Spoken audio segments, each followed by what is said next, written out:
Assalamualaikum warahmatullahi wabarakatuh. Saya Yulitasari SPD, peserta Latsar Angkatan 18 dari kelompok 3 dengan nomor daftar HD27 akan menjelaskan mengenai learning journal anti korupsi dengan tutor agenda 2 Bapak Dr. Haji Suyanto MSI. Nah, di dalam learning journal saya ini ada dua bahasan, yaitu ada pokok pikiran dan penerapan. Di dalam pokok pikiran ada 5 sub bahasan lagi. Yang pertama pengertian korupsi, yang kedua jenis-jenis korupsi, ketiga penyebab korupsi, keempat dampak negatif, dan terakhir pencegahan korupsi. Kemudian di dalam bahasan penerapan ada sub bahasan kesadaran anti korupsi dan penerapan anti korupsi di lingkungan kerja. Nah, yang pertama ada pokok pikiran. Di sini sub yang pertama yaitu pengertian korupsi. Korupsi berasal dari bahasa Latin corruptio atau corruptus, yang berarti perbuatan yang tidak baik, buruk, dapat disuap, tidak bermoral, melanggar norma agama, mental, dan umum. Kemudian jenis-jenis korupsi di sini ada yang pertama kerugian keuangan negara, ada suap menyuap, ada pemerasan, ada penggelapan dalam jabatan, ada perbuatan curang, ada benturan kepentingan dalam pengadaan, dan ada gratifikasi. Gratifikasi di sini adalah pemberian dalam arti luas, bisa berupa uang tambahan, hadiah, tiket, maupun yang lainnya. Kemudian korupsi dapat terjadi karena adanya niat ditambah adanya kesempatan sehingga terjadilah korupsi. Bisa korupsi itu karena terpaksa, memaksa, ataupun dipaksa, baik itu banyak maupun sedikit. Berikutnya penyebab korupsi. Di sini yang pertama penegakan hukum yang tidak konsisten, yang kedua penyalahgunaan kekuasaan, yang ketiga langkanya lingkungan anti korupsi, yang keempat rendahnya pendapatan negara, yang kelima kemiskinan dan keserakahan, yang keenam keuntungan korupsi lebih besar dari kerugian ditangkap, yang ketujuh pemberian imbalan jasa, dan yang terakhir gagalnya pendidikan agama dan etika. Kemudian dampak negatif dari korupsi. Dampak negatif korupsi pada dasarnya adalah merugikan negara dan merugikan sendi-sendi kebersamaan serta memperlambat tercapainya tujuan nasional dari suatu negara. Kemudian di sini dijabarkan lagi ada dari segi tata ekonomi, tata sosial budaya, dan tata politik dan tata administrasi.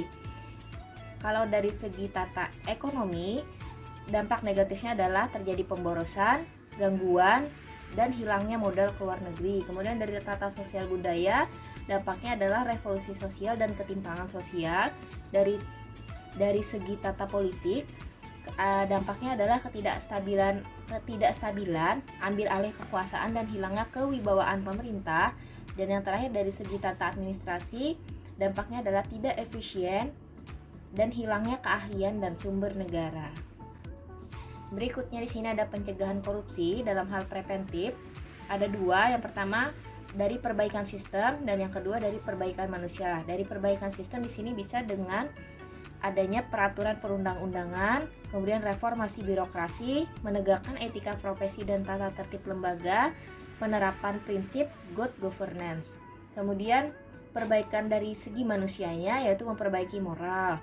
Yang kedua meningkatkan kesadaran hukum, mengentaskan kemiskinan, dan memilih pemimpin yang bersih, jujur, dan anti korupsi. Berikutnya yaitu masuk ke bahasan penerapan. Di sini yang pertama ada kesadaran anti korupsi. Kesadaran anti korupsi dapat dibangun dengan spiritual accountability, niat yang baik, kemudian jadi visi dan misi yang baik, kemudian jadi usaha terbaik dan hasil yang baik. Di sini spiritual accountability adalah pertanggungjawaban spiritual yang dimiliki oleh seseorang, baik itu kepada Tuhannya maupun kepada tujuan hidupnya. Nah, di sini spiritual accountability akan menghasilkan niat yang baik. Kemudian dari niat yang baik akan menghasilkan visi dan misi yang baik, dan selanjutnya diimplementasikan dalam bentuk usaha terbaik, dan harapannya adalah mendapat hasil yang terbaik sehingga terbentuklah kesadaran anti korupsi dalam diri seseorang, terutama dalam diri pegawai negeri sipil. Berikutnya nilai-nilai dasar anti korupsi. Di sini ada 9. Yang pertama jujur, kemudian peduli, mandiri, disiplin, tanggung jawab, kerja keras, sederhana, berani, dan adil. Nah, Selanjutnya ada penerapan anti korupsi di lingkungan kerja. Di sini lingkungan kerja saya adalah sekolah, yaitu sekolah dasar sebagai guru. Nah, di sini penerapannya bisa dengan datang dan pulang tepat waktu. Jadi seorang guru yang berada di instansi sekolah itu harus datang dan pulang tepat waktu sesuai tata tertib yang berlaku. Kemudian yang kedua, melakukan penilaian transparan dan akuntabel. Jadi di sini dalam melakukan penilaian, baik itu penilaian pada pembelajaran maupun penilaian akhir semester, guru tentunya harus menerapkan prinsip transparan yang artinya terbuka, kemudian dan akuntabel itu artinya dapat dipertanggungjawabkan. Kemudian yang ketiga, penerapannya adalah tidak memungut biaya dari profesinya. Jadi guru di sini dilarang untuk meminta pungutan kepada siswa maupun orang tua siswa dalam hal pemberian pendidikan kepada siswa. Nah, itu tadi penjelasan dari saya mengenai tugas individu asinkron 5, yaitu agenda 2 dengan learning journal anti korupsi. Saya ucapkan terima kasih kepada tutor agenda 2 saya, yaitu Bapak Dr. Haji Suyanto MSI. Saya akhiri, wassalamualaikum warahmatullahi wabarakatuh.